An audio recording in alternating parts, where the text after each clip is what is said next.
All right, good. Now people can come back in. So was that from me?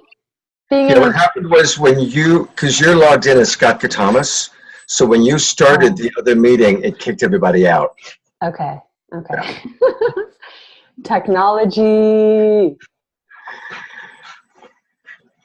So welcome everybody. Thanks for coming back in. Nice. Wow. Look at all the people popping in.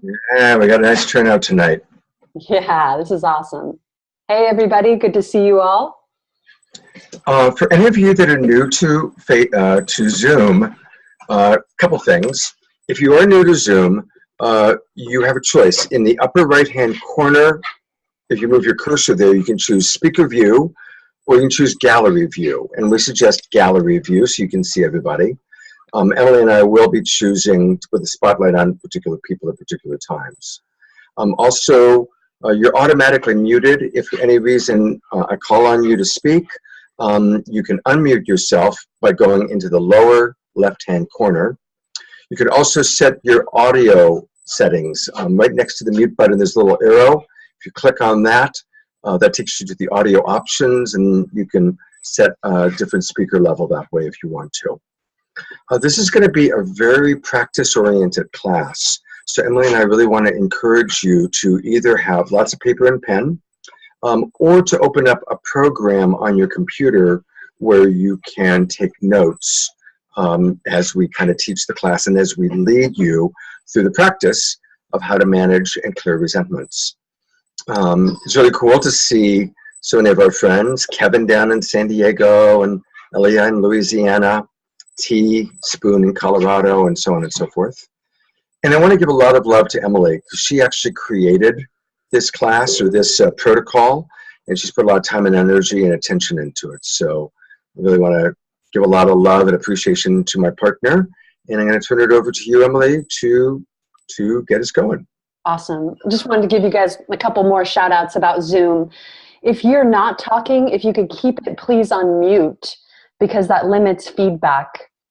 As well as if you're going to be moving around, like if you're in a car or you're walking around, it would be great if you could actually turn your video off.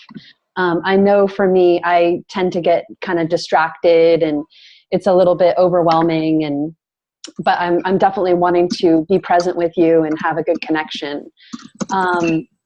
I actually want to keep my spotlight off of me, Scott, just because I'm actually able to see the doc that I'm going to be using. Okay. So it allows me to have a little more flexibility. So just wanted to give you a heads up about that. Okay. Also, the chat box down below, that's a great way for you guys to interact and share. You can even pop on there right now and say, hey, how's it going? You might want to state where you're from and maybe your intentions of what you brought you to this class.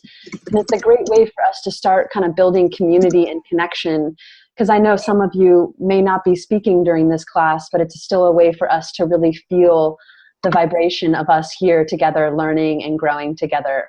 So awesome. It looks like Elia already said hi all, just to kind of break out the connection in the chat box. So thank you for being a newbie and stepping up and sharing. Wow, I'm just so elated that you all are here. I'm like really excited, really feeling excited. And I guess let's just take a moment and kind of drop in and just ground ourselves. So I invite us to just sit back for a moment and just, if we can, close our eyes, feeling our feet connected to the earth, becoming conscious of our breath. No need to change it, simply becoming aware of the breath itself.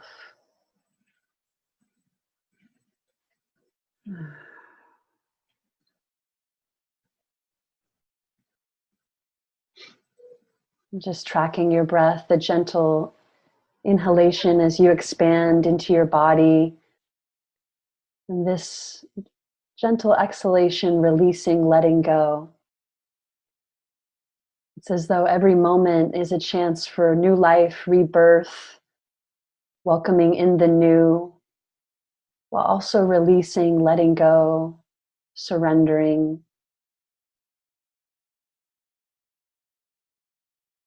Just allowing yourself to become more and more present to yourself being here on this call. And I want to thank you, each one of you, that you've taken this time out on your day, in your busy lives, to be here in community, to be in this safe community that's dedicated to have loving relationships, to learn the tools that we need to be able to communicate with love and compassion. So may we all feel safe to explore parts of ourselves that may harbor resentment, anger, pain, fear. May we remember that those parts of us are not bad or wrong. They're here, they're wanting voice, they're wanting to be understood. We're going to use this class as a way to get clear about what's going on for ourselves and dive deep into doing some powerful self-inventory work and being able to be in responsibility and share from a place of empowerment, vulnerability, and our best chance at creating connection. And again, imagining and working together with a person that we really want to have a good relationship with. So I'd like you to, again, imagine and think about what's one person that you have resentment, you have some resentments or hurt or pain around that you'd like to clear. And this person is hopefully someone that you're interested in having a conversation with. You're interested in growing closer and connecting.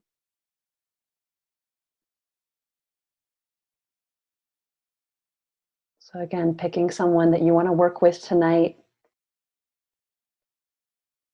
Hopefully that, again, you want to have an empowered conversation with, you want to clear any hurt, pain that you have around them, any resentments, to come into harmony and connection.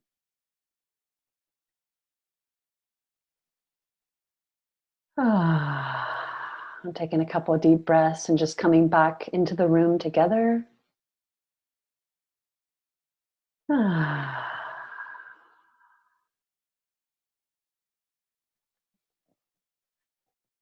Welcome back, everybody. All right. Well, first off, I just wanted to hand it over to Scott to talk a little bit about resentments. Thank you, Emily. First off, I just want to make sure that everybody can hear us well, because we did hear from Mary Lee that she wasn't hearing us. Those of you that have your cameras on, if you can hear Emily and I well, can you give us a thumbs up? Okay, great. Thanks. And always remember, you can connect with us in the chat box. Wow. Well, as a relationship coach, both Emily and I have really noticed that the longer people are in relationship, and not just couples, but it can be your family relationships, your friendships, the longer that you're in relationship, the more likely there is that there's been differences, and the more likely there is that there is resentment that maybe has been stuffed. And remember that the brain stores memory of painful encounters, 5 to 30 times greater than how our brain stores memory of pleasurable encounters. That's why the longer we're in relationship with someone, the more likely we are to go from really loving that person to feeling wary or cautious, or having stuffed resentment that then comes out in passive-aggressive behavior or passive-aggressive comments, which then triggers that person feeling judged, blamed, shamed, criticism, and not feeling safe. So then they go into their defensive posture. And of course, when both people are defending themselves, the other one feels or experiences it as an attack or lack of connection. And the misery goes around and around, and the relationship gets more and more toxic. So I'm not going to call on anybody, but for those of you who have your cameras on, who can relate to that? Who's had that experience in your life? Right. I think we all have. That's why this is such an important practice, because clearing resentments is huge. And I want to say, I'm blessed. I have an amazing relationship with Emily. And we use these tools. And we both have things that the other one does that bugs us, that drives us crazy, that, you know, there's big differences. And because we use this tool, it's a little uncomfortable at first. You know, it's like when Emily, the words that strike terror into my heart is when Emily says, honey, I'd like to ask permission to share something vulnerably with you. You know, I kind of like cringe, like, oh God, here it comes. What the hell did I do now? Right? It always starts with that. She asks permission, honey, I'd like to share something vulnerable with you. And then, you know, so it's awkward and it's uncomfortable at first. And in the short run, there is a kind of like being careful not to be defensive and not to defend myself and being open to what she's wanting to express. But what's beautiful about this practice is it's very self-reflective. So it's not about, Scott, you did this and you did that and it drives me crazy. But instead it's owning her experience of me, owning her resentments, owning her expectations, and then it creates a dialogue for us to clear it. And of course, vice versa. And I want to say, because she came up with this protocol, she initiates this more often in our relationship than I do. I just want to vulnerably share that. But what's cool about it is I really feel like, you know, I don't have a partner that's carrying all this shit towards me. And I know what it's like from previous relationships to be with a partner that's just sitting on a mountain of resentment. And I know what it's like when I was sitting on a mountain of resentment. I was in a relationship that ended 15 years ago. And by the end, I mean, I was just Mount St. Helens ready to explode. I had so much resentment. And I still have that resentment 15 years later. So it's really cool to be in a relationship where it does get cleared and not carried over. So that, I think, is really what I wanted to share. And I'm going to turn it back over to my partner, who's probably going to vulnerably share. Thank you so much, Scott. Thank you for that acknowledgement. And what you said is true. Like, the majority of the work is actually your work. It's like taking, you know, going through this protocol, we're going to spend a good 30, 35 minutes doing some powerful self-inventory work. Because again, if you want to have great relationships, you got to do the work. And most of the work is the internal work with yourself. And so it's super powerful, but it's also really vulnerable. And again, a lot of people don't want to face their resentments too, because they also have a lot of judgment that they have of themselves around having resentment, anger, hurt. It's not okay to feel that way. It's not okay to express this. And then what happens? Stuff. And like Scott said, passive aggressive stuff, but it just ends up coming out on someone you love in a bunch of globbity-gloop, you know, or judgment. And again, you feel more defended, more walled off, more separate. And we just know that none of that works in relationships. So what does work is empowered vulnerability, and it's uncomfortable, but when you can lean in through the hard stuff with love all the way through and make that your intention to keep leaning in, it really is, it's amazing how close you can grow into intimacy. And I think we really are all longing for that depth of really being accepted through all of our emotions and all our different parts, you know, our humanness. So I do also want to say to you all, this is an advanced practice. This is like 13 steps that we're going to go through. This basically, at the end of our Relationship Essentials course, you would start to kind of get a handle on all of these steps and be able to, again, some of you guys have been with our work for a while, but we get through some of these steps. This is a straight relationship mastery, like, protocol. Like, this is an advanced practice. So I'm saying that to you so that you can be gentle on yourself. If you're feeling at any point overwhelmed, or this is a lot, or you can't even imagine doing this with somebody, it's okay. No pressure on yourself. Please don't try to be perfect. We're all at different stages of where we are with these tools. Some of us are newbies. Some of us are beginners. Some of this stuff might really be like, oh yeah, I got a handle on that.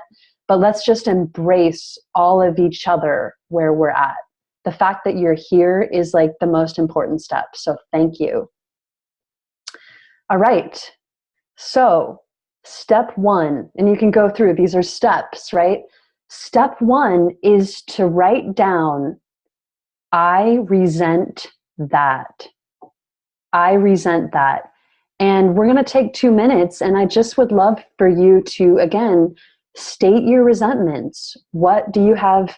What are you harboring resentment around? And a reminder that for tonight's practice, pick one specific person that you're going to work with. Because obviously we could start resenting what Donald Trump did today, and we could resent the fires, or we could resent this, that, and the other thing.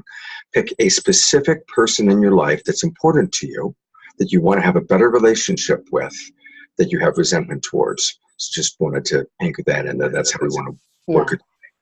And I do want to say this is a 13-step protocol, and it's ideally working with someone where you're going to have an empowered conversation for the purpose to create some agreements. Some of the steps might not be appropriate for the person you're working with, but that doesn't mean that this isn't going to help you. You might notice that step 1 through 6 is where it feels appropriate to share. So again, not all the steps might relate to you, but do your best to hang in there and, again, just be with this process. And if any of you are feeling a little bit stuck or need support, write to me in the chat box. Emily's going to be primarily leading the class, but if you write to me in the chat box, I'll respond to you. And you can write to me either privately, or if you want, you can, if you think it's something that would be good for the group to see, you can put it in. So again, when you're in the chat box, you have the option of clicking to send it to everyone, or you can pick a specific person. In this case, well, there's actually 2 Scott Katamas because Emily also came in on my account, but I think, boy, I don't know which Scott Katamas it would be actually. That's so weird, Scott. I guess I'm logged in under your Zoom account instead of mine. Yeah, which is okay. Yeah, I don't know. Try one, and if you don't see me respond, then try the other one.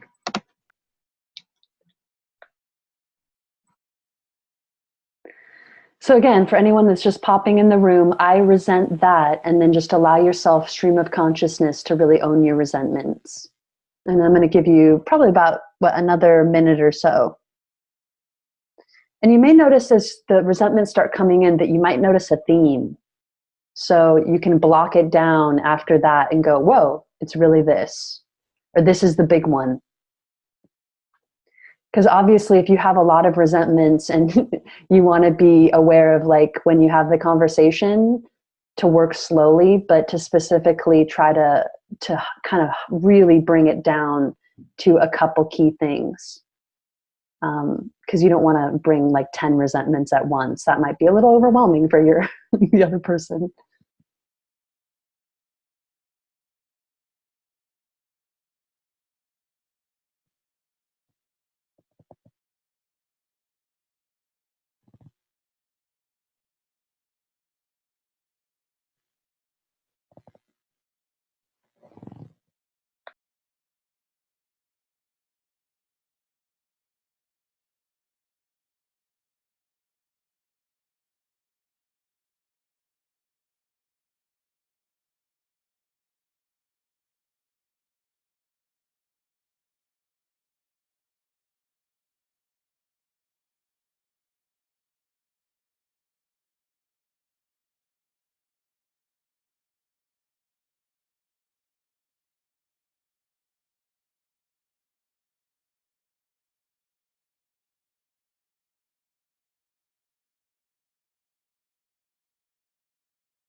Okay, I'm going to give you about 30 more seconds or so.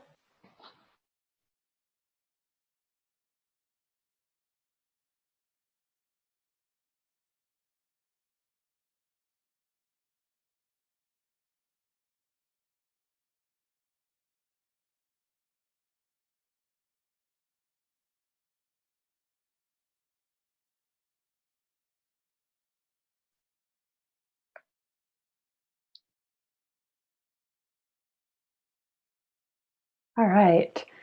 So now we're going to go to step two. But before I tell you what step two, this is the powerful point of really taking some powerful ownership. So underneath our resentments are actually our expectations.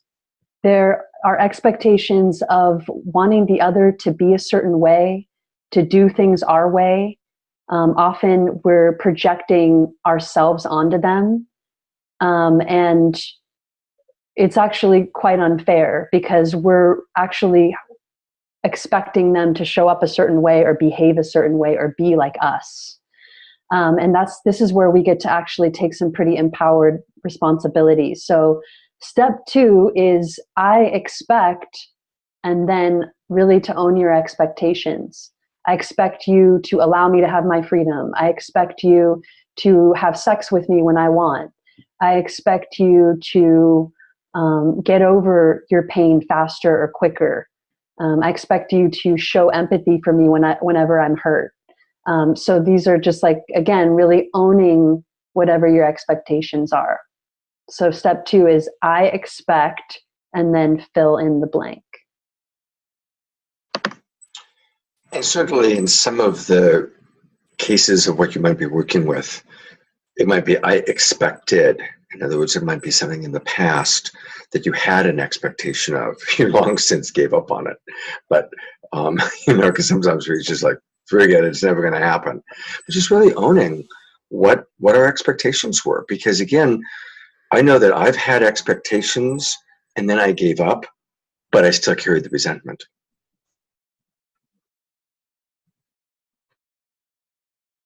So I'm going to give everyone about a couple minutes and then check in.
Okay, it's been about 2 minutes and 18 seconds, so I gave you guys a little bit longer. Step three is not going to be appropriate to actually do right now because it's actually going back and after we do the whole process. But I'll have you write it down now. Step three is again, after you go through the whole process, is asking permission to have the conversation with the other for the purpose of having an empowered connection, really having a dialogue and having mutual connection. So again, it's really for the purpose of improving the relationship. So Emily and I, after we've gone through the whole 13 steps with you, we're going to go back and we're actually going to do a role play where we're going to pick something that she's vulnerably going to share with me to clear. And you'll get a chance to watch how we actually go through the steps in an actual real dialogue. And we're actually going to use a real issue between us. right. So this is, again, it's like some of the steps are doing the inventory work before, but the whole protocol is, again, doing this, and you'll see which steps are the self-inventory work, and then which are the steps are where you're actually engaging in the dialogue with the other. You know, a big part of what Emily and I teach is emotional intelligence. And the key to emotional intelligence is self-reflection. Think about whenever you've got an important job interview or a sales call or something professional that's really important, you prepare for it, right? Isn't it interesting how we won't prepare for a critical conversation with someone that's important to us? It's really interesting. Like we'll spend hours preparing for something that's professional, but personally, we haven't been trained to do the necessary preparation in order for that conversation to go well, in order to have the best chance for the conversation to be effective. And that's really what this protocol is all about, how to properly prepare and how to really go inside oneself so that we know what's going on with ourself. And then from that place of self-reflection and greater clarity, we're much more capable of improving our relationship. I also want to add one other empowered thing too, is you want to ask permission for the purpose of improving the connection that you want to have this conversation. And you want to ask them, is there anything that they would need to feel safe to have the conversation?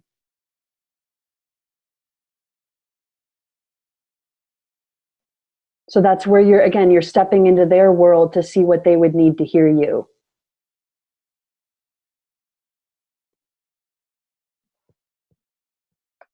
So that's, again, I would write that down. Is there anything that you would need to feel safe to have this conversation?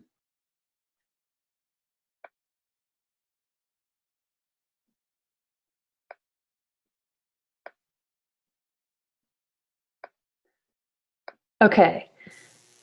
Step 4 is, again, taking responsibility. And I like to use the words, I want to take responsibility, or I want to be in ownership for. You can write those down. I want to take responsibility, or I want to be in ownership for. I want to take responsibility that I put an expectation on you to show up this way for me. I want to be in ownership for some resentment and anger I had around you not giving me more empathy or understanding for my pain around this situation. I'm just giving some examples to kind of stroke the fire as far as some examples of what might support you to kind of unpack.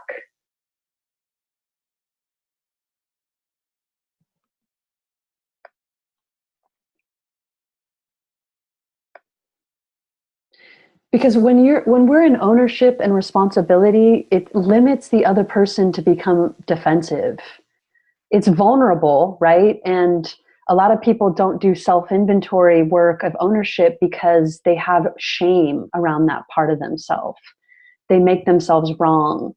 And so it's harder for them to be in ownership. But if you can see that owning your part and owning your vulnerabilities and humanness is actually, it's really empowered, and it's your best chance at actually helping the other person to feel safe to, again, move more toward you and move into your world.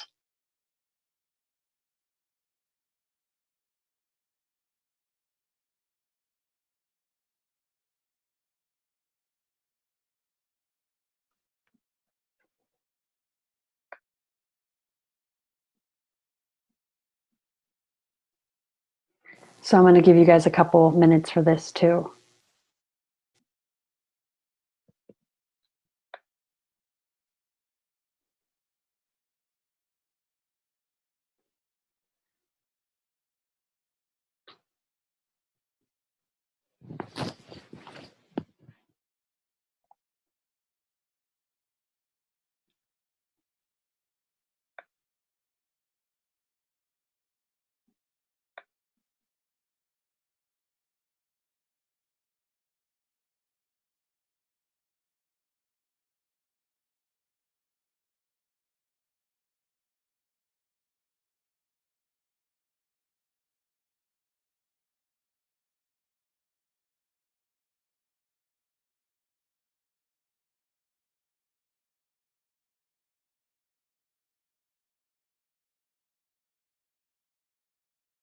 Yeah, I just got a desire for a recap.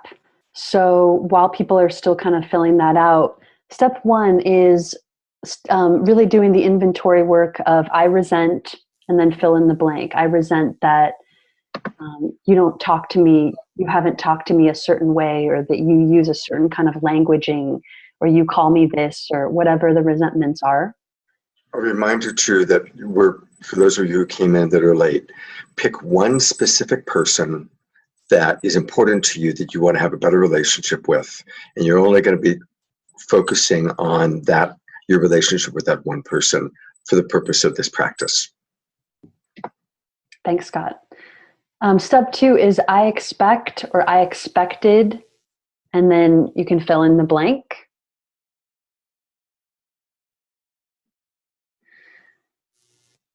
Step three is, after we go through the whole protocol, is again asking the other permission to share vulnerably what's come up for you, for the purpose to improve your connection with them, to improve the relationship. And then asking them, what would they need to feel safe to have the conversation?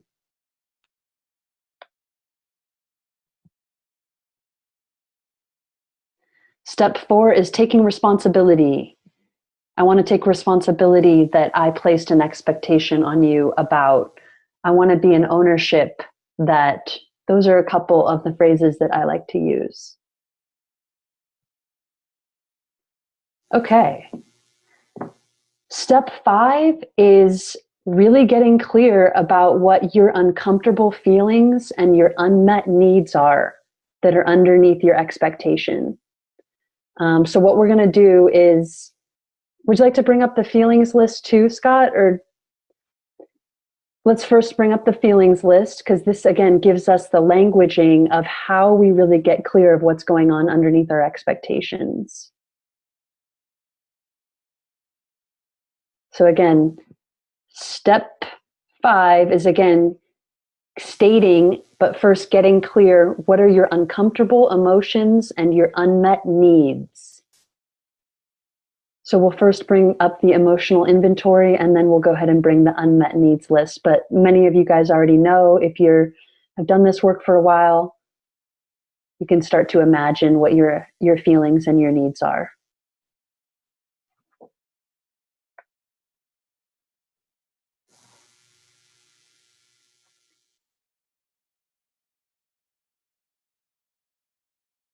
Oh, you're bringing up the needs list? Okay, thank you, Scott. Beautiful. So these are, again, the colorful beauty of uncomfortable emotions. I think it's funny, the colorful beauty of uncomfortable emotions. But really, it's so amazing to think about all of these feelings. We can all relate to these feelings. The ones in black are the main headers, and then the ones underneath are subcategories of those main headers.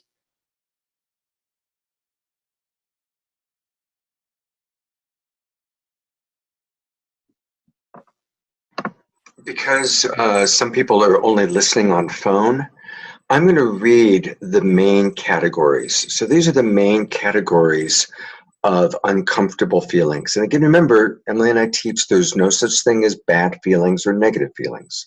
There's just uncomfortable feelings. Afraid, annoyed, angry, aversion, confused, disconnected or alienated, agitated, embarrassed, fatigued, exhausted, pain, emotional pain, hurt, regret, heartbreak, sad, and again, many forms of sadness, depression, discouraged, disappointed, tense, anxious, cranky, vulnerable, fragile, guarded, and yearning, envious, jealous, longing. So those are some of the primary categories, and then I read some of the ones that go underneath those categories.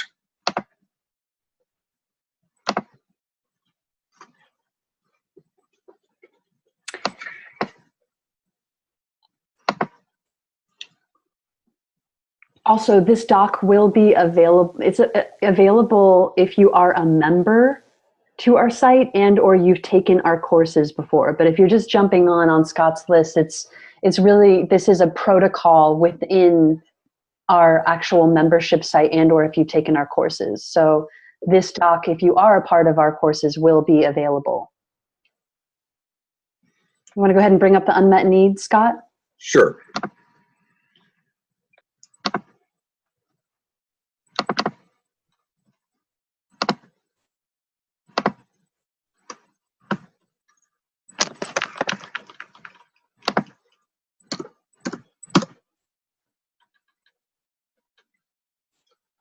So again, underneath every behavior, action, choice that anyone does, whether it's us or anybody else, it's always an attempt to meet one or more of these precious human values. Sometimes you can call them needs, intentions, longing, desires. Again, to never associate these with the judgment of being needy, but simply that all of us have these beautiful desires, or we have had at some point in our life one of these desires, intentions, or longings. So underneath all of your resentments, your expectations are these beautiful desires. And I'm going to name, again, there's the black-headed, the black top of the headlines, and then there's subcategories underneath those. So I'll go ahead for the people that are on phone that don't have their computer up or they can't see it. Some of the subcategories are physical sustenance. So those would be like for main things like movement, touch, water, physical safety, rest, air, food. Security, which is a lot of our needs for safety, stability, trust, order, consistency, peace. Freedom, so a lot of words under freedom and autonomy: choice, self-responsibility, space, ease. Leisure / relaxation, under there is pleasure, play, humor. Can you mute, Scott, please? Thank you. Connection, so these are a lot of our precious values for like affection, intimacy, closeness, support. To matter, a lot of our precious values for to be heard, understood, empathy, kindness, consideration, care. Community, mutuality, the desire for mutual working it out together, sharing, communication, cooperation. Meaning, sense of life. This is a lot of like self-connection, self-knowing, self-care, understanding, values for clarity, awareness, discovery, meaning, contribution, consciousness, purpose. Those are some of the subcategories that are powerful under meaning. Transcendence, faith, hope, mourning, communion, beauty. And of course, some of these primary needs over in the box here that Marshall Rosenberg has really outlined in our teachings: connection, safety, respect, appreciation, to be seen clearly, and to be understood. Those are like the main 6 universal human needs that a lot of these other subcategories can really often be clumped under.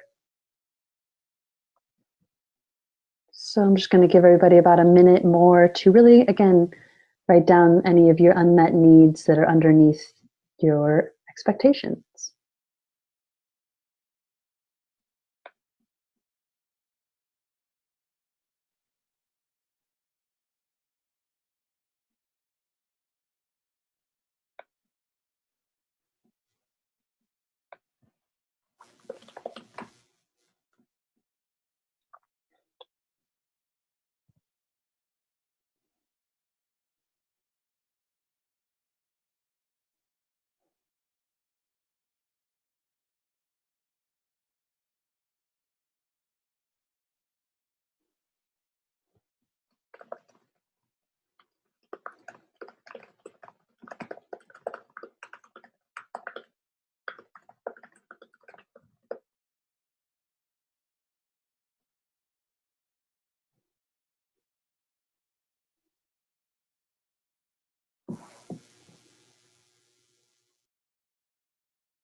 Okay.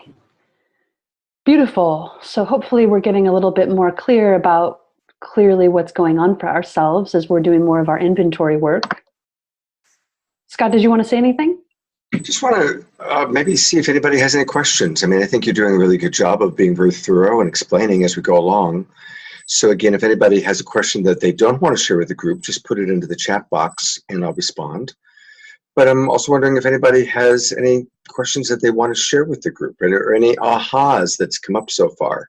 So it's interesting to hear if anybody's had a significant aha that they'd be willing to share with the group.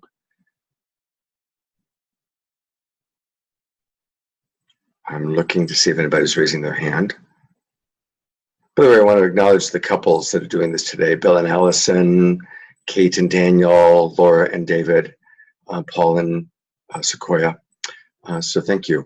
And Laura is raising her hand. So Laura, you're unmuted. Okay, great. So the aha that I'm having is, wow, this is really so thorough and heavy and deep, but it is so great because just to go into thinking about what are my needs and values just kind of softens the whole thing towards David right now, because we're doing it on each other. And so it's just so powerful. I'm so honored to be on the class with you guys. It's amazing. Thank you, Laura. Okay, cool. Awesome. So step 6, again, this is after, again, going back after the whole doc, this is now referring to the other person. So you want to ask, after you state your uncomfortable feelings and unmet needs, you want to ask them to reflect back what they heard you say.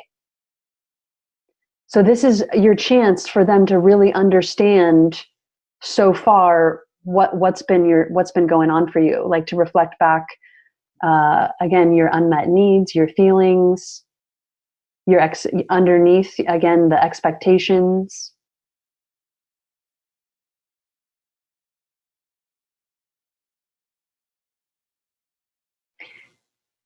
And it's important that you continue to thank them as they reflect back whatever they heard. Because again, they're doing their best to try to get you. And so you always want to thank them. Thank you for stepping into my world. Thank you for imagining or hearing me. And then you can also say, and there's something else I'd like to reiterate. Or there's something else I'd like to add. And it's a really big piece of our work. Scott? There's a request from someone in the chat box just for you to repeat that particular step one more time, just to repeat. Okay, yeah, great. Thank you for that. So step 6 is to ask the other to reflect back what they heard.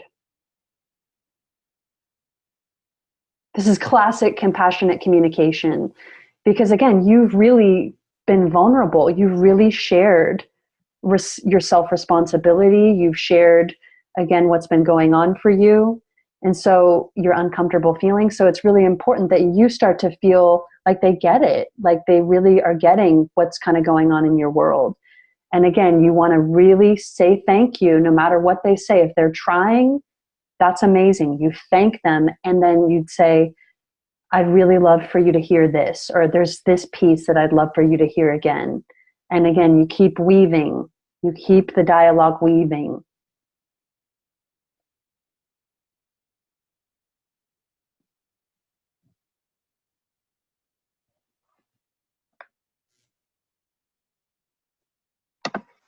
And again, Emily and I, after we've gone through all the steps, we're going to go back again and we're going to do a role play, so you'll be able to watch how it really can take place between two people.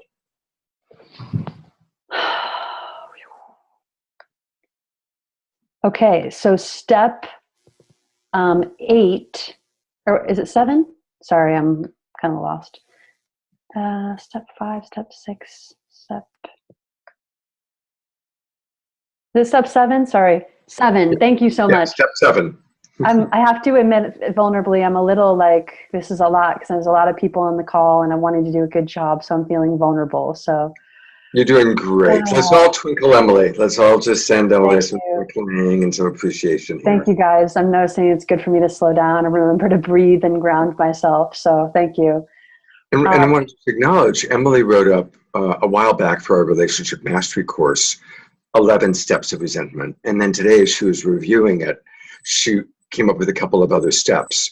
So she's Sounds actually run she's working off of what we have, but then adding the new steps. So that's why the numbers might get a little confusing for her. Thanks, Scott. Thanks for divulging my vulnerability even further. It's because you want to do it even better. Something I wanted to vulnerably share Oh, with you. damn. Thank you. Here I am, just on the spot. Okay, feeling a little embarrassed. Regrounding. Okay, so step 7 is, again, that you start to get curious of what might be coming up for them. You start to imagine what might be some of their uncomfortable feelings or needs that might be coming up from your sharing. Wow, I'm really imagining that this might be bringing up, some embarrassment or some like pressure that's been placed on you. And you're really longing also maybe to be understood or to be seen clearly from your perspective. So imagining, again, what are some of the uncomfortable feelings or the feelings and needs that might be coming up for them in regard to your sharing? This is a really important step. And I want to remind everybody of the power of reassurance. Because if you're sharing vulnerably what you have resentment or expectation around, it's pretty easy for the human part of that person to feel defensive and to go into feeling defensive. So that's why it's so important to give appreciation throughout the process. Thank you for doing this with me. Thank you for wanting to work on making our relationship better. I so appreciate that we're in this dialogue together. And I want to give you reassurance. These are my expectations, my resentments, and I'm expressing them really because I want to clear things and have the best relationship possible with you. And sometimes we need to say that several times just so that the person so both parties really, but stay in a state of connection and a state of safety. That's really good. So do we want to bring up the unmet needs list again, maybe?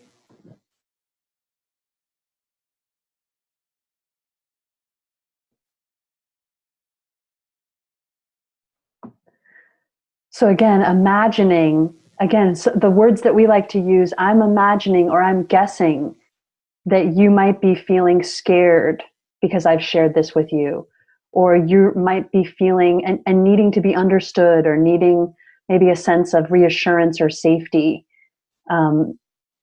Whatever it is that you're imagining of what, again, their feelings and needs are.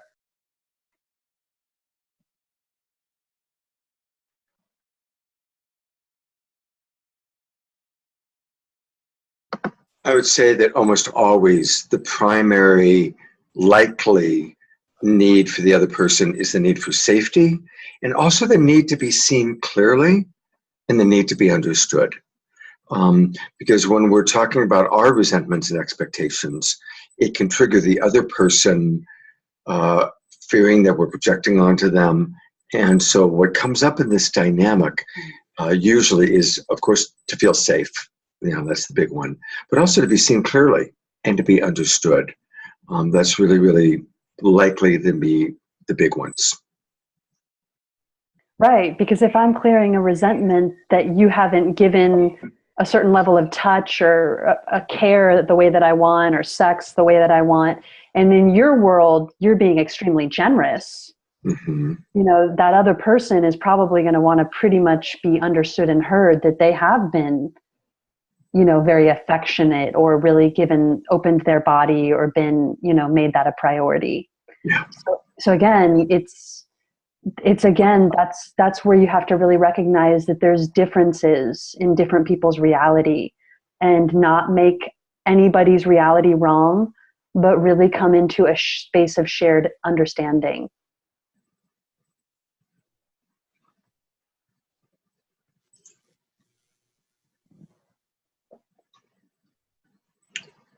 I'm going to stop the share of the needs and go back to feelings. Just again, because you want to kind of imagine what they might be feeling. as well as what they might be needing.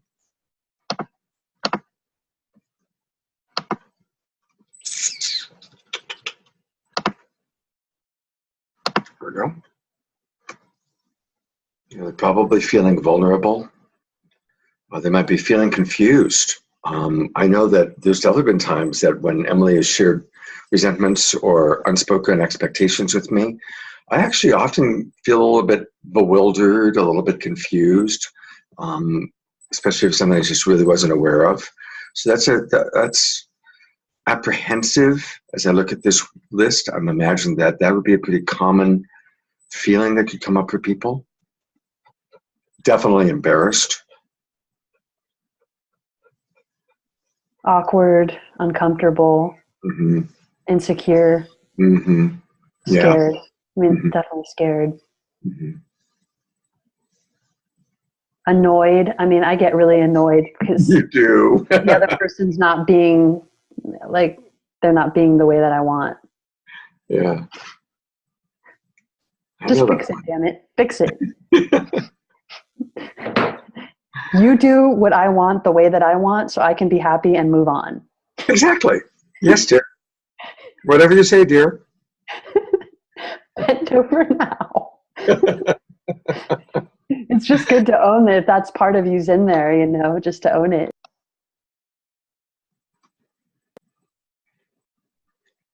You know, I want to share, Laura Eldridge just wrote something really, really wise.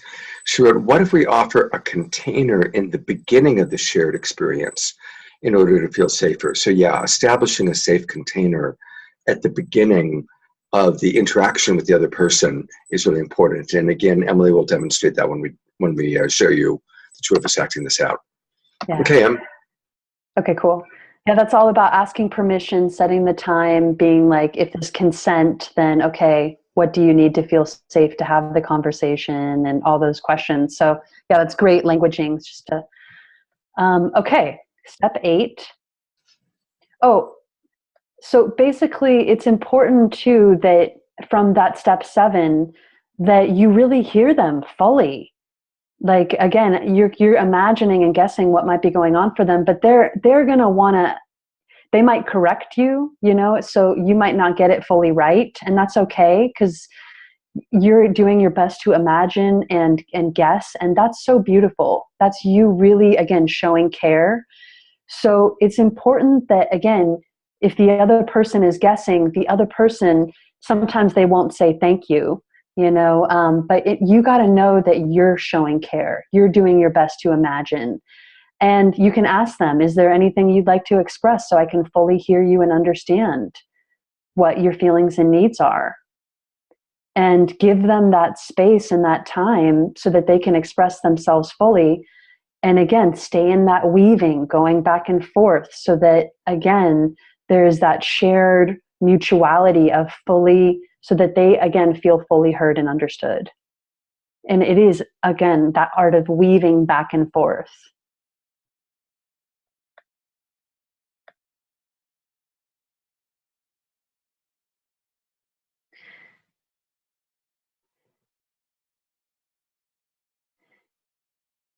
So yeah, I want to actually amend that. So step 8 is thanking them for their sharing, reflecting back what they've heard, and acknowledging their reality fully. So sorry about that. Step 8 is, again, thanking them for their sharing, reflecting back what they heard, and acknowledging their reality in terms of their feelings and needs.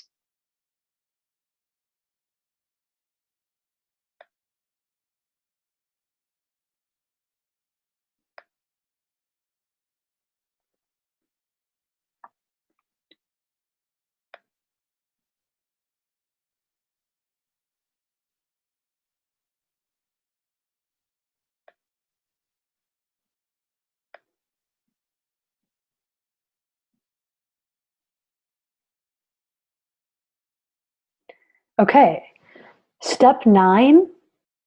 This is powerful, guys. This is where it's like you get to really, this is, again, now moving into solutions. For all you guys that like to move into fixing it. Yay! I want to get my needs met now. Step 9 is really, again, about making vulnerable, empowered requests. So step 9 is, again, making a request for what you're longing for. So based in your uncomfortable feelings and your unmet needs, what do you want? I'd like to make a request to, so those are you can make, I'd like to make a request that or to, or you could say, would you be willing? Those are just a couple phrases that you can use. I'd like to make a request to, or that, and or would you be willing?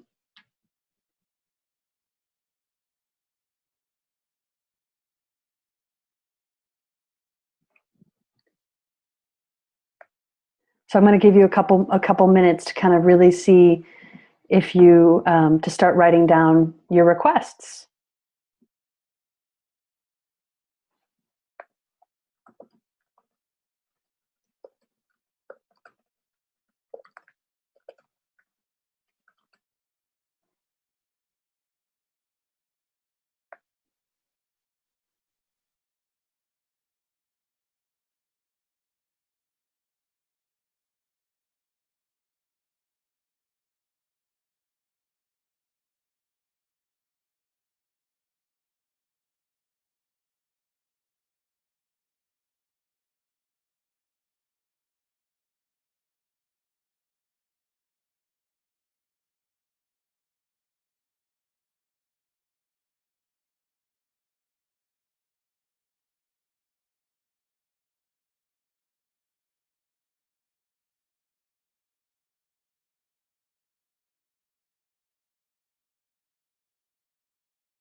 Do you want to talk a little bit about requests, Scott?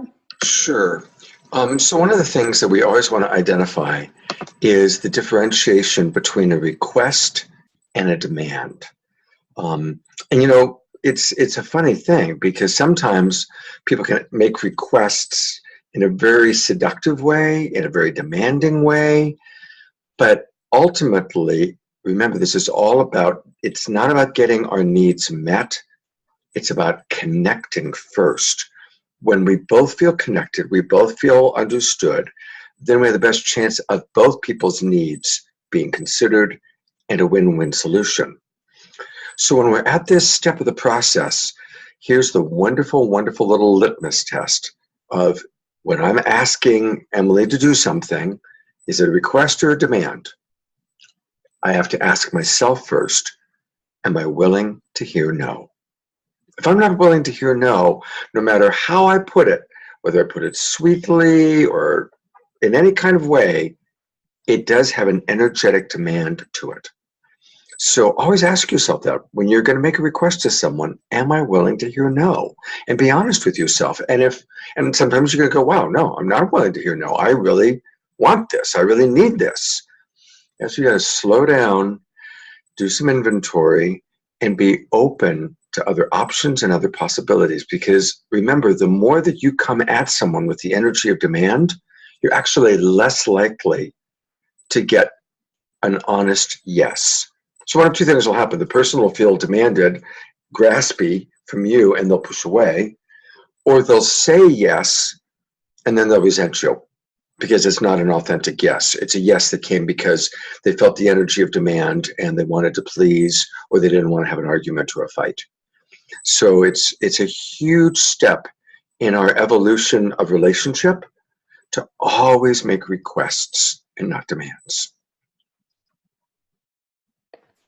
We talk a lot about to request to, what's a doable request, what's an undoable request in relationship essentials. So if you're kind of like, whoa, this is like a whole new category of understanding, this is, again, some of the nuances that we go into in our course that's upcoming here, starting on Saturday.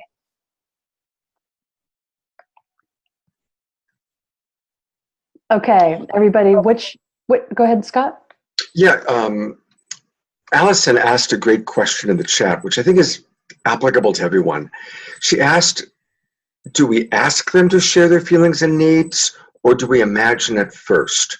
That's a common question, and it's a good one. It really depends on who you're working with. Yeah. If I'm working with someone like Emily, who's a good communicator, very outspoken, very sure of herself, kind of more on the extroverted side, I'm going to ask her what she's feeling and needing. But if I was working with somebody who is more shy, maybe a little more introverted, maybe not so comfortable with even knowing what their feelings and needs are, then I'm going to guess. I'm going to say, hey, I just am imagining, are you feeling a little apprehensive right now? Are you longing for some reassurance or some safety? So it really depends on who you're talking to. And so... Yeah. I think I put it in the protocol call imagining, because most people that you have this clearing with, I mean, I know there's some couples on here, which is awesome. They might not be with someone as emotionally intelligent. So even, again, if you don't get it right, if you imagine, it's still you showing care, right? Because you're willing to step into their world and even imagine. So I think for me, I err on the side of kind of the other way, just because it really shows care. Wow, I really would love, I'm guessing that this might be going on for you. I really shared a lot. I'm guessing you might be feeling overwhelmed. And so that's why I put that in the protocol, is just to kind of err on that side. Go ahead, Scott. Yeah, just one last piece, which is we all want to be cared for. So that's why we just keep coming back. And it's really important. She said it twice, but I'm going to say it one more time. Use words like I'm imagining or I'm guessing. We don't want to say, I just know you must be feeling, because now we are telling another person what they're feeling and needing. And even if we're right, there's a intrusion that goes over a boundary. I prefer to never say, oh, I really know that, or I really get that, I really understand that. Because honestly, really, we can never fully comprehend or understand another person's experience. We can imagine it in our own way. I love that. I really love that word that you said, it'd be about like a boundary violation. Yeah. It's really awesome. Yeah. Yeah, assuming that we know exactly what's going on with the other person, and we don't live in their head, we don't live in their heart, we don't live in their body. Yeah. They are a separate entity. Yeah. Okay, so what step are we on? Are we on 9? I just need some. Yeah, you just did step 8, so next is step 9. All right, thank you for that. Okay, so I'm going to make a request.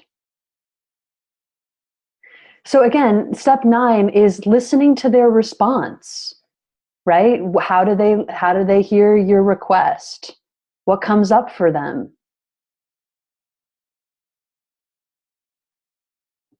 And then again, reflecting back what you heard them say, like, maybe they're not quite ready to say yes to the request. Maybe a lot's coming up for them. Maybe they're needing to be heard or understood some more.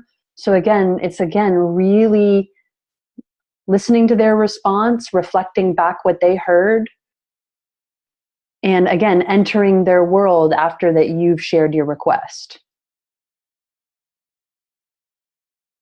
They might have some more feelings and needs that come up for them around your request. They might have, wow, I'd love, I really hear that request, and I'm noticing that for me to be able to say yes to that, this is what I need.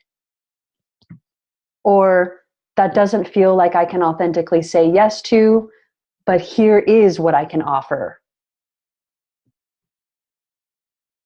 So it's kind of being in that sort of like, wow, this is what I need to say yes to that. This is what, I'm imagining. So it's, again, stepping into their world and really hearing them, reflecting back what they say and what some of their needs are that are coming up in relation to your request.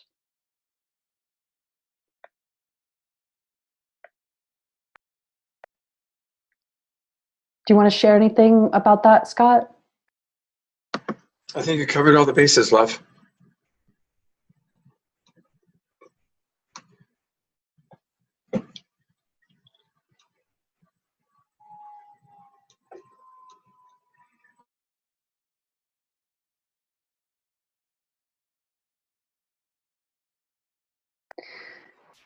So again, step 9 is weaving back and forth, because sometimes, again, it's a dialogue. It's all about, okay, what do we need to be able to find that yes?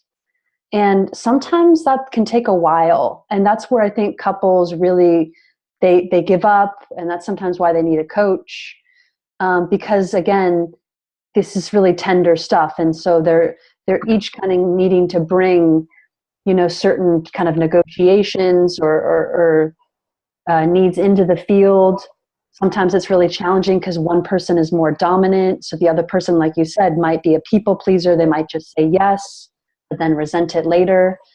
So it's really being in that dialogue. What do both people need to find a win, to be able to be considerate of both people's needs? And again, it's that desire that no matter what, I'm willing to work this out with you. I'm willing to be in this dialogue to both get our needs met. A term that I actually picked up from Emily is leaning in as opposed to polarizing.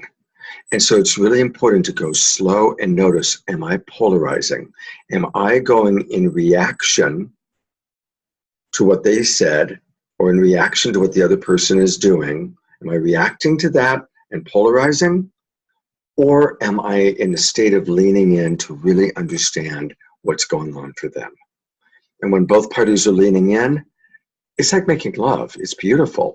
But when one or both parties polarize and go into reaction, that's when any relationship dynamic, any relationship challenge goes toxic. So may we all learn to lean in. I think you can move on to the next step, love.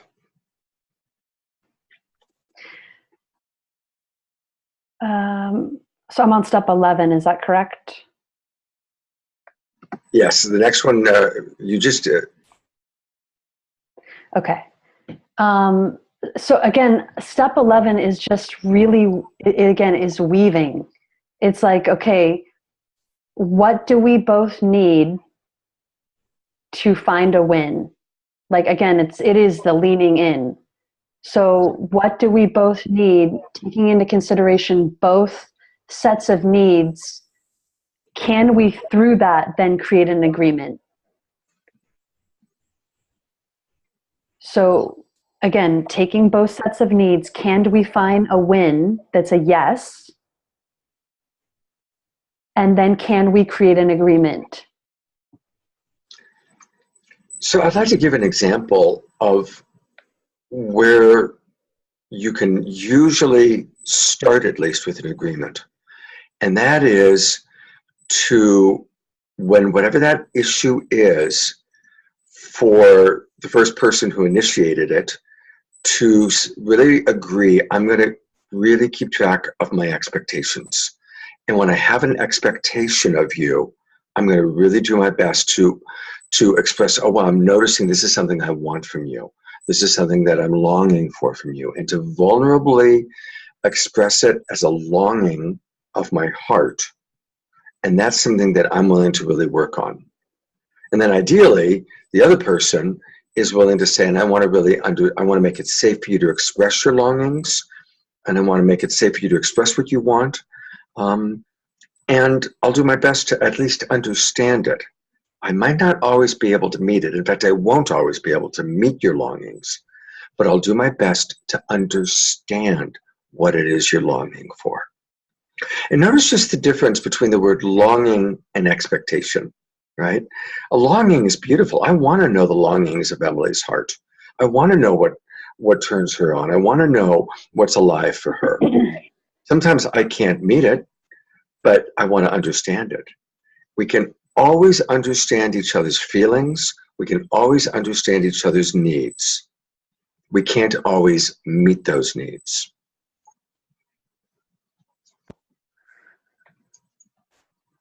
And then step 12 is again ending by really showing appreciation for each other. And again, you might not be able to, in one conversation, come to an agreement. It might be left at, you know what, this is something that we are still going to need to take some time to think about, to be in more discussion around.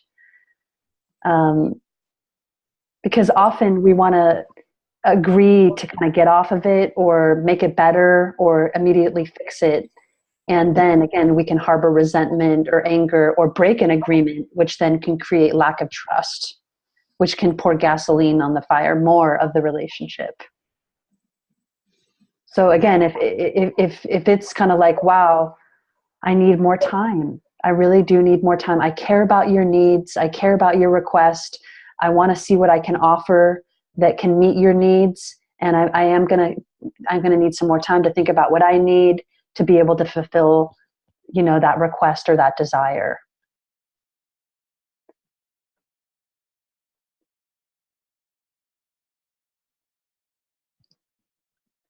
Okay. Well, that was long. That was freaking long. So now you're going to see it in real time. So it's 7:45. So I just want to acknowledge we're probably going to go a little bit later than 8 o'clock because I don't know if we could in real life, this whole process would take a lot longer than 15 minutes. Mm-hmm. What we'll do is we're going to do kind of the short versions of it, step by step, just to review it. But we probably are going to go a little bit past 8 o'clock tonight. All right. So this is an issue that we've done some work around that we've already kind of unpacked. I wouldn't want to bring something on fresh here because, again, we only have 15 minutes and just want to vulnerably share this is something that we've kind of already unpacked. So you might actually hear us that we're going maybe a little bit quicker or going through it, but it's also because we've already really worked through this issue and have come to an agreement. So, hi, Scott. I love you. I'm feeling a little nervous with everybody here talking about this. I know. I love you too. I wish that we were in the same room together. Yeah. We could put the spotlight on us, and we both would be in the same box, and it would be a little bit more connected. And I always feel, just so you know, I always feel more connected if Emily's touching me. Like, you know, that's a request I always have is when we're talking about something hard to hold my hand or put your hand on my knee. So, yeah. So first of all, thank you for being here. And I really have something I'd love to share vulnerably with you. Some things I noticed about myself, some expectations that I want to clear for the purpose of just growing closer and having a better relationship with you. okay. Yeah, I noticed that I'm always scared and apprehensive. And I guess I just am really wanting reassurance that it is about improving the quality of our relationship as opposed to kind of a make wrong. Yeah. I want to give you some reassurance that I've spent probably about at least 2 hours doing some inventory work so that I could be out of make wrong and really be resourced enough to bring this to you. And I am clear that I wasn't wanting to bring it up until I was really resourced. Okay. So Thank you. Is there anything else that you need to feel safe before us going into the conversation? No, let's just go slow. Okay. Thank you I hear your request to go slow. No. Can we take a deep breath together? I'm a little nervous too, so. I love you. I love you too. So I wanted to just vulnerably own and share that I've had an expectation on you that's come up a lot. And the expectation is when you get triggered, I have an expectation of you to get over it a lot quicker than you do. And I just want to vulnerably own and be in self-responsibility that I've been placing that expectation on you. Mm. And I can only imagine, well, first of all, what happens for me, I'd love to share my feelings and needs around it. Is that okay if I express some of my feelings and needs? Yeah, and I guess, what the resentment is, in other words, do you resent me for not getting over it faster? When I get, Yes. Yeah. That's my resentment. But I know that underneath my resentment is my expectation. So yes, I have a resentment that you get off your triggers quickly, and that you're more self-sourced than you are, especially when you're triggered. that's the expectation that you have for me. Yeah. And the resentment is that I don't do that. Right. Okay. That you don't get off of it quicker. Right. I'm really aware that you've got that going on. Yeah. Yeah. And even my own little mind is like, oh God, I got to get off it faster because she's judging me right now. Yeah. Which may or may not be true, but I just want to acknowledge that it goes on in my head. So I'm just going to reflect, since it's so vulnerable. I really, again, get that you get scared of that expectation, and get scared that I'm going to judge you to get off of it quicker. Yeah, I get it. And I guess the words that are coming up, it's unfair of me to place that on you. So I'm feeling sadness that I place that expectation on you to be a certain way, so that I could be more comfortable. Because really what I notice is that I get scared when you're uncomfortable based in a choice that I've made. Right. And so I have a hard time being with your uncomfortable feelings, because I can feel guilty or uncomfortable. Right. And I get scared that I can't handle your pain. Would you be willing to reflect back your understanding? I know that was a lot. Yeah. So you become aware that you have a real expectation for me to get off, when I get triggered, to get off it quicker. And you resent that I don't. And that underneath it, as you've done self-reflection work, you've learned or discovered that you're uncomfortable with my discomfort. You want me to get off the discomfort faster so that you can be comfortable. And your discomfort that comes up is a possible guilt, because you said or done something or want to do something that I'm uncomfortable with. And so that's kind of the misery go round. Yeah. Yeah. And then I judge myself. Thank you. That was amazing. I judge myself that I'm not more loving and capable to care for you in those moments. So thank you.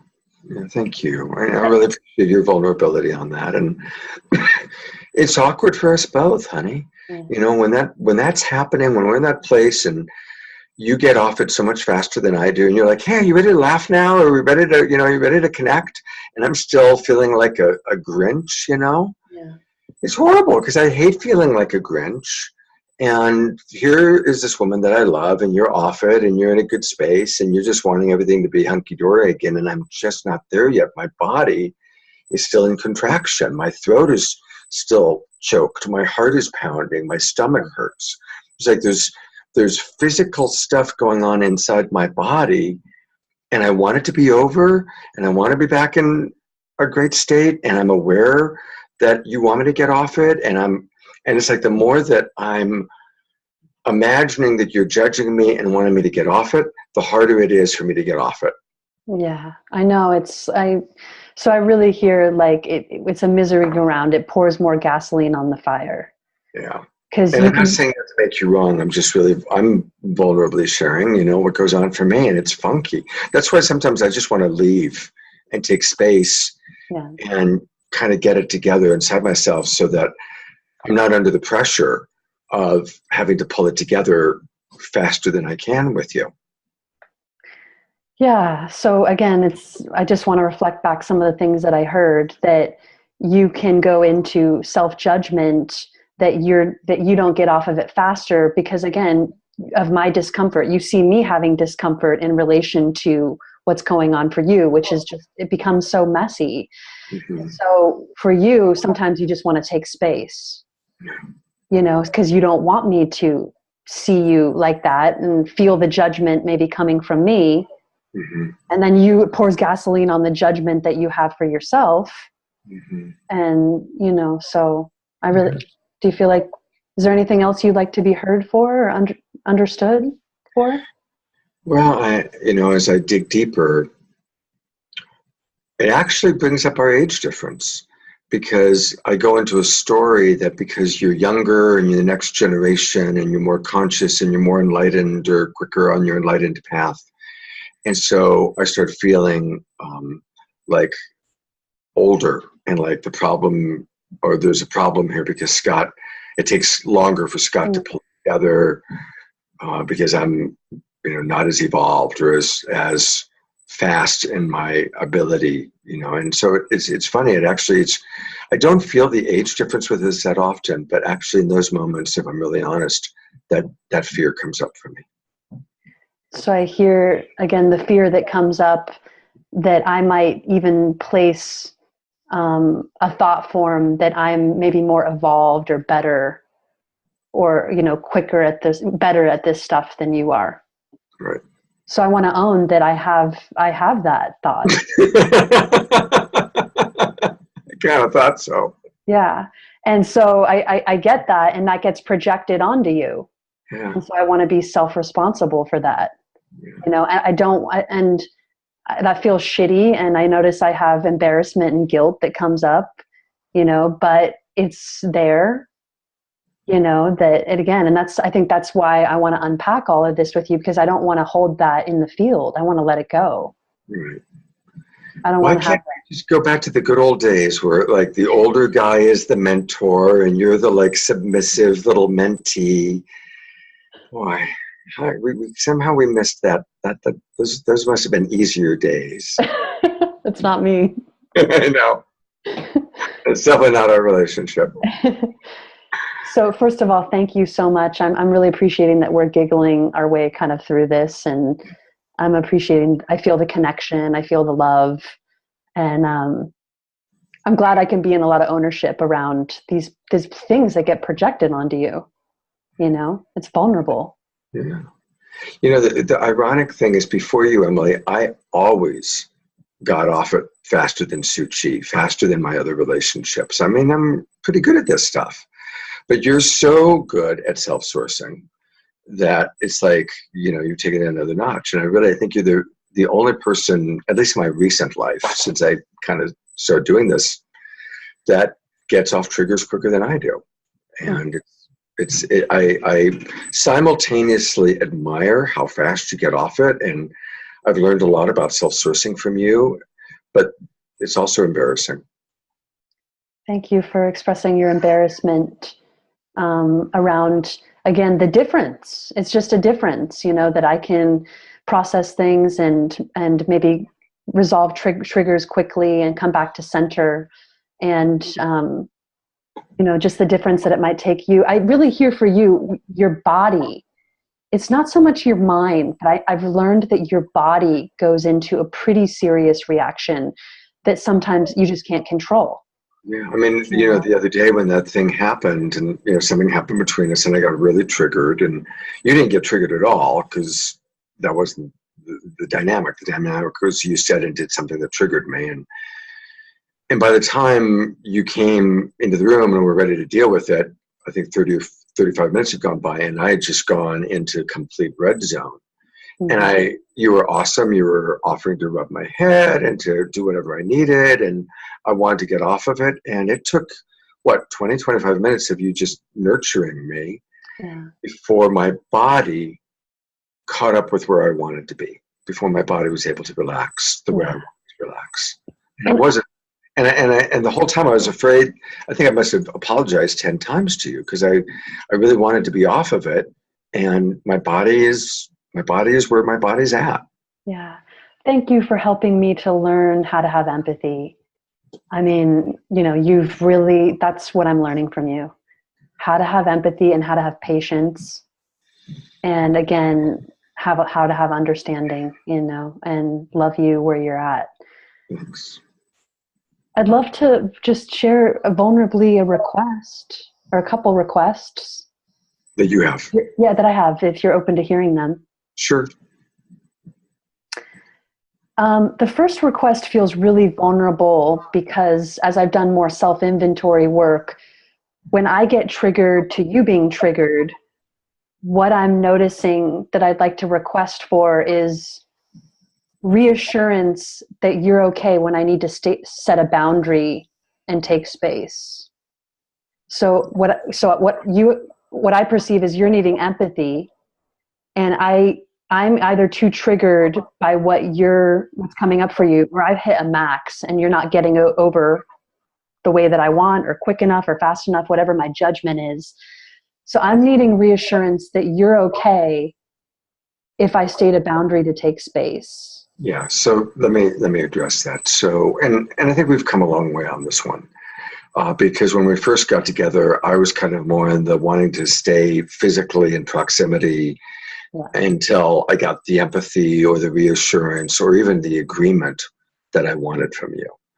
And I want to acknowledge that I've learned that actually, if you go take space, that's like the best thing that can happen, because then you come back and you have more to give to me.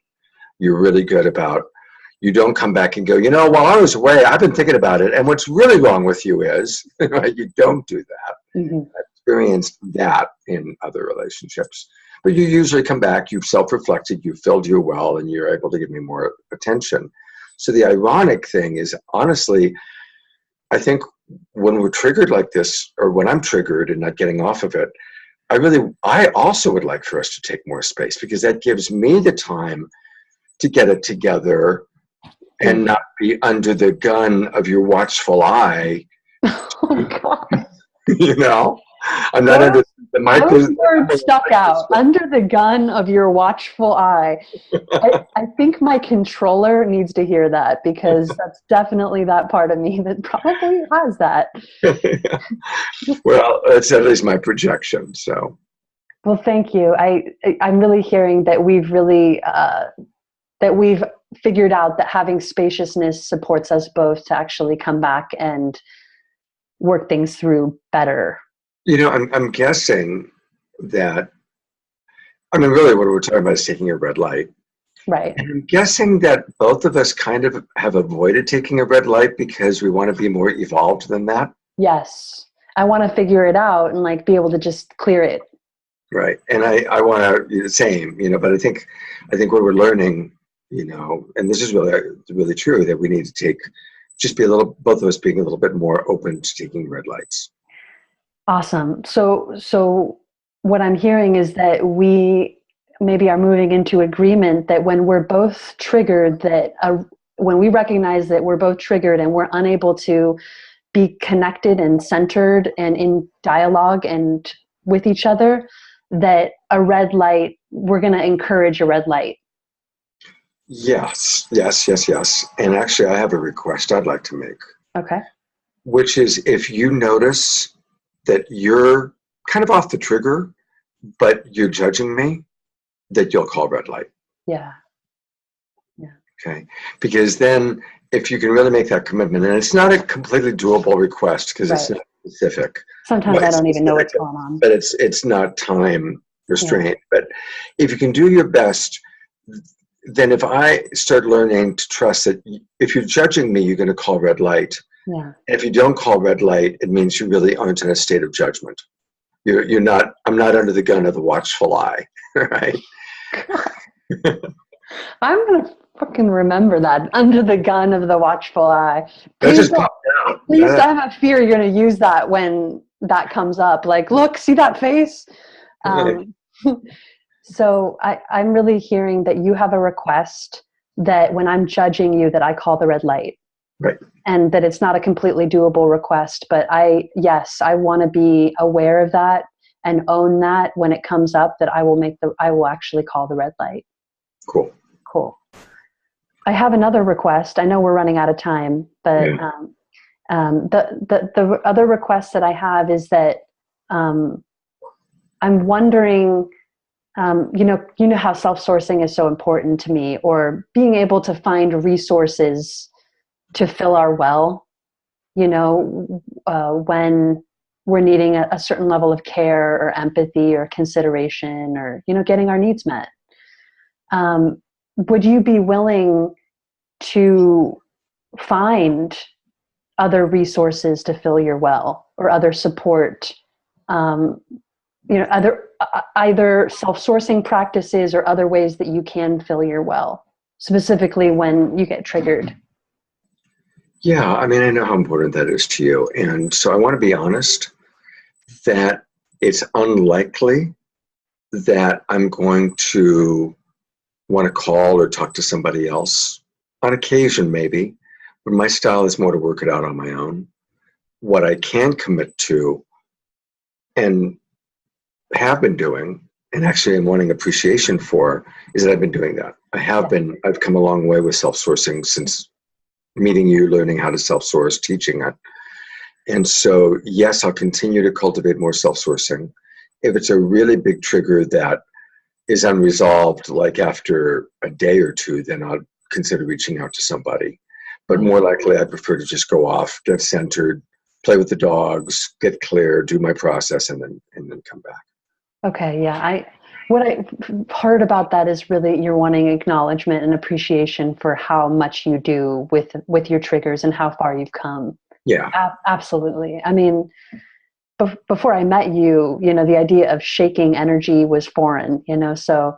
And now I shake it, dance and quiver. Now you go into the bed and you move energy, you breathe, you move your anger, move your feelings, and you'll even say that I need some space just to kind of like feel this, Yeah. And so I want to just appreciate you for all the ways that you have really learned how to take care of yourself and move energy. And thanks. Thank you.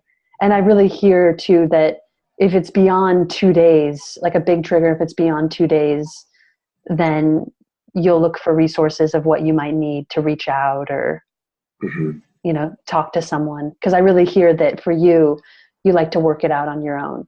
Yeah, that's really my preference. Yeah. Thank you. Thank you. Cool. Thank you So, for this. At this point, this is where we would give each other lots of appreciations and hugs and kisses, and but we don't have to act that part out. Yeah, I don't think we need to go there, but maybe I'll take a rain check on him when you come home tomorrow. Maybe after the call. So this is now us looking at those of you who have been watching, and I am noticing, I'm just curious if this was valuable for people, yeah. Cool. That's awesome. Yeah, a lot of people say that they learn a lot just from our modeling, like really, oh wow, look at all those 4 people up there. I love it. Oyen and Moitzel. Wow, how wonderful. Whoa, it's a party over there. That's great. Greetings, thank you. Awesome. Well, Scott, you want to talk a little bit about, this is our last class and kind of. So this is the last free public Monday night practice group that we're going to do. We've been all summer long, we made it for free to introduce people to us.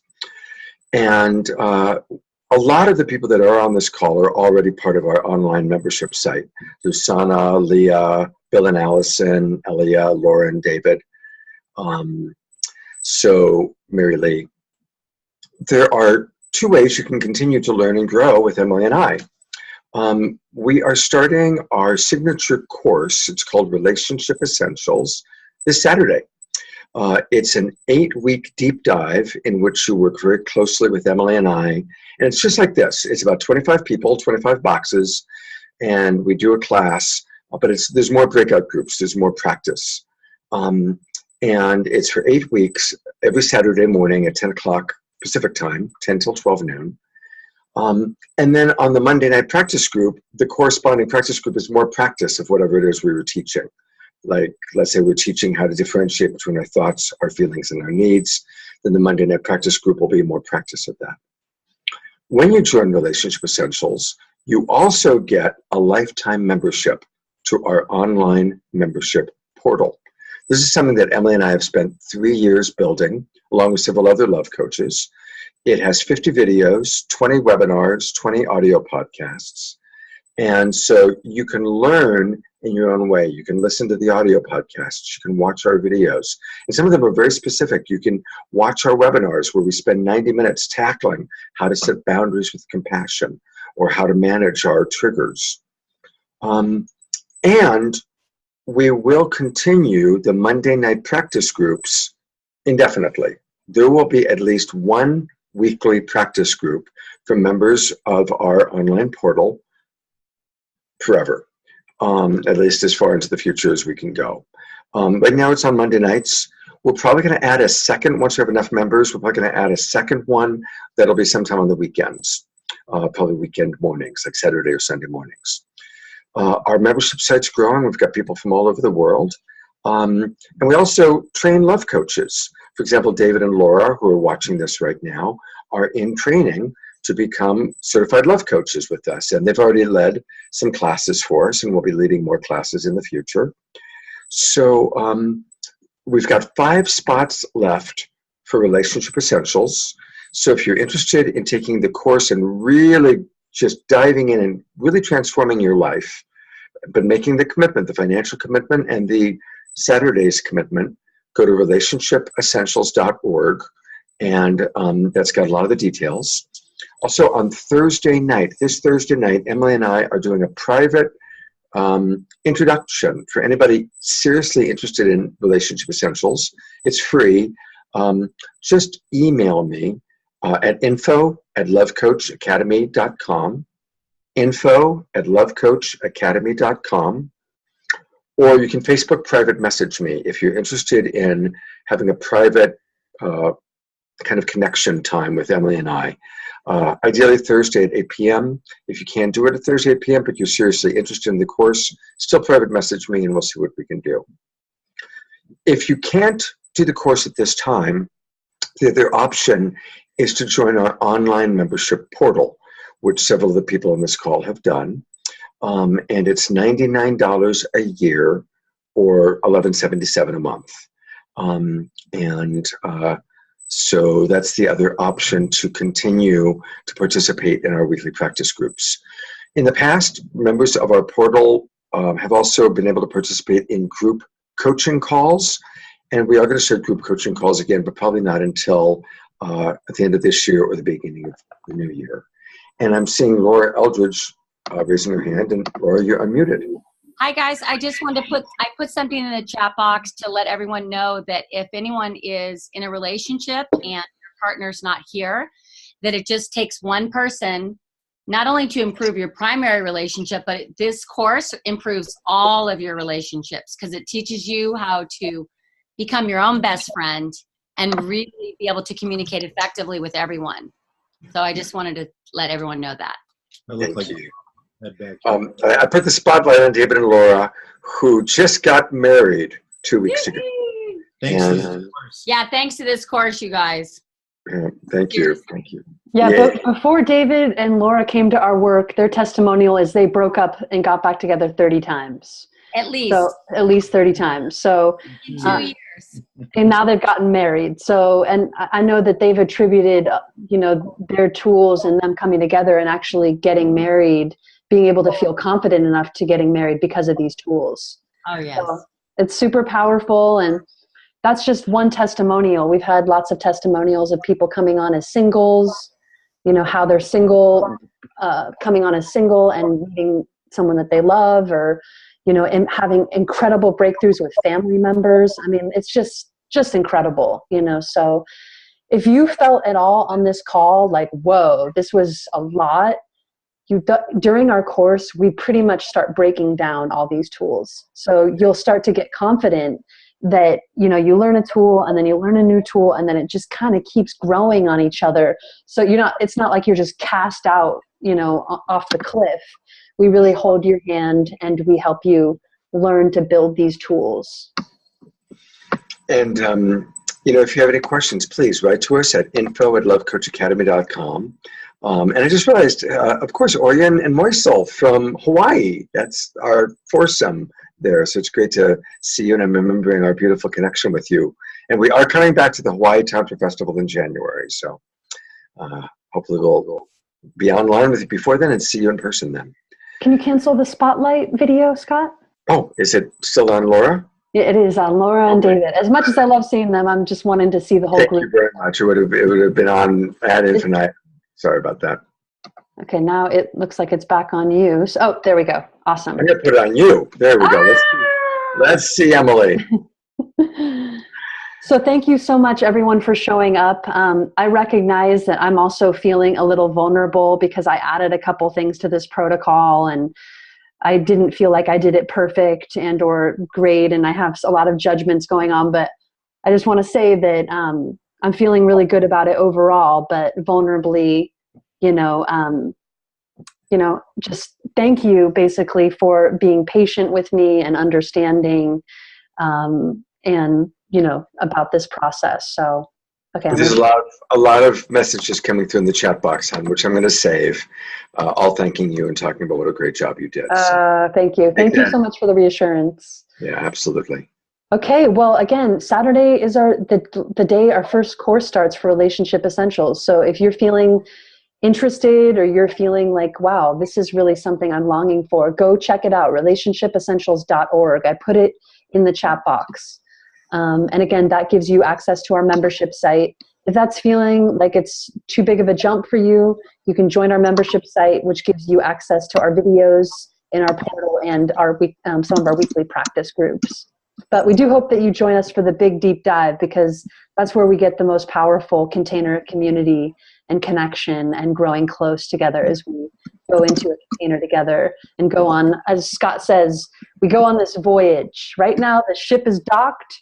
We're loading up the people, and we're going to sail off to the Bahamas to relationship mastery through learning these tools. So, and some of the wonderful people on this call are going to be joining us. We've got Laura, David, Brent, Karen, Elia, Karen are all part of the Relationship Essentials course, as well as Mary Lee, as well as about 15 other people. And we also have our people who have been doing relationship mastery, like Bill and Allison. So there's a beautiful community growing, and we're honored just to have all of you. Leah's honors doing relationship mastery. Sasha is a really important part of our community. So anyway, join our community. Thank you for being with us tonight. And good night, everybody. Good night, everyone. Thank you, everybody. Love you all.